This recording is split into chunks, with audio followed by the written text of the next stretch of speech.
Hello students, welcome back to Be a Topper. So today we are going to discuss worksheet number 26 for class 10 social science for date 7 September 2021. तो आज हम sector of Indian economics में rising importance of tertiary sector के बारे में पढ़ेंगे. तो चलिए शुरू करते हैं. Over the 40 years between 1973 to 74 and 2013 to 40, while production in all the three sectors has increased, it has increased the most in the tertiary sector. As a result, in the year 2013 to 14, the tertiary sector has emerged as the largest producing sector in India, replacing the primary sector. तो 40 साल से मतलब कि 1973 से 74 और 2013 से 14 तक के बीच में जो पीरियड रहा उसमें जो टर्शियरी सेक्टर सारे सेक्टर्स ने इम्प्रूव किया और टर्शियरी सेक्टर ने क्या किया, सबसे ज़्यादा इंक्रीज़ किया अपना प्रोडक्शन. जैसा कि रिजल्ट हमने देखा था 2013 से 14 में जो टर्शियरी सेक्टर है वो सबसे बड़ा प्रोड्यूसिंग सेक्टर है इंडिया में, जिसने प्राइमरी सेक्टर को रिप्लेस कर दिया है. तो why is the tertiary sector becoming so important in India? तो ये इतना इंपॉर्टेंट क्यों हो रहा है? तो इसके काफ़ी सारे रीजंस हैं. तो पहला क्या है, हमारी किसी भी कंट्री में सेवरल सर्विसेज जैसे कि hospitals, education institutes, post, telegraph services, police station, courts, village administrative offices, municipal corporation, defence, transport, banks, insurance companies, ये सब बहुत सारी चीज़ें ऐसी रिक्वायर्ड होती हैं.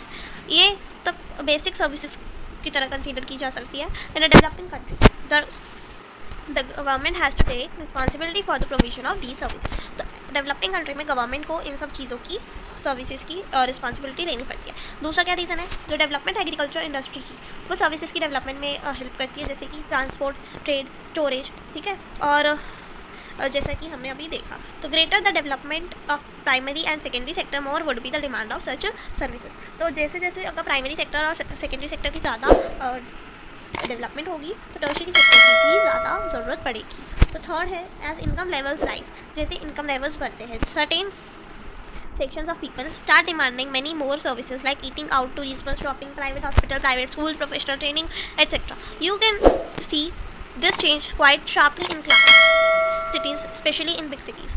तो जैसे जैसे इनकम लेवल बढ़ता है तो कुछ जो सेक्शंस होते हैं पीपल के, मतलब जो हाई कास्ट पीपल होते हैं, वो डिमांड करना शुरू कर देते हैं और ज़्यादा सर्विसेज की, जैसे कि बाहर खाना, घूमना फिरना, शॉपिंग मॉल में जाना, प्राइवेट स्कूल, प्राइवेट हॉस्पिटल में जाना. कुछ लोग गवर्नमेंट को प्रेफर नहीं करते, प्राइवेट में जाना पसंद करते हैं. प्रोफेशनल ट्रेनिंग, इन सबको वो प्रेफर करते हैं या उन्हें ऐसी सर्विसेज चाहिए होती है.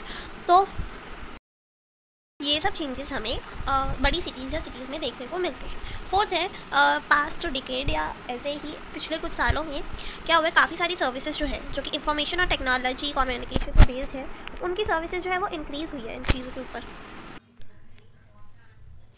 तो जो है इनकी इंपॉर्टेंस और एसेंशियलिटी जो है वो बढ़ती जा रही है.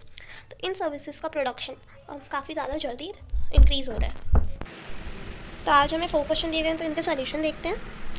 तो क्वेश्चन नंबर 1 है, which sector is the largest producing sector in India? The tertiary sector is the largest producing sector with contribution of 60% to GDP. Second question है, how does development of agriculture and industry led to development of service? When agriculture and industries develop, the demand for certain services increases.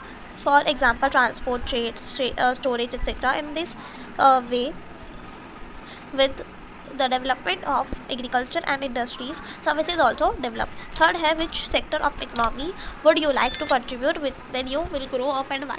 So I would like to contribute to the third sector of the economy. My dream is to become teacher. आप लिख सकते हो doctor अगर आप doctor बनना चाहते हो. Okay, which is a part of tertiary sector. For the last question है, as income level rises, उसके बाद certain services of people, certain section of people start demanding many more services. Explain. As income level increases, some people demand services like hotels, tourism, gyms, etc. You can see these changes in cities.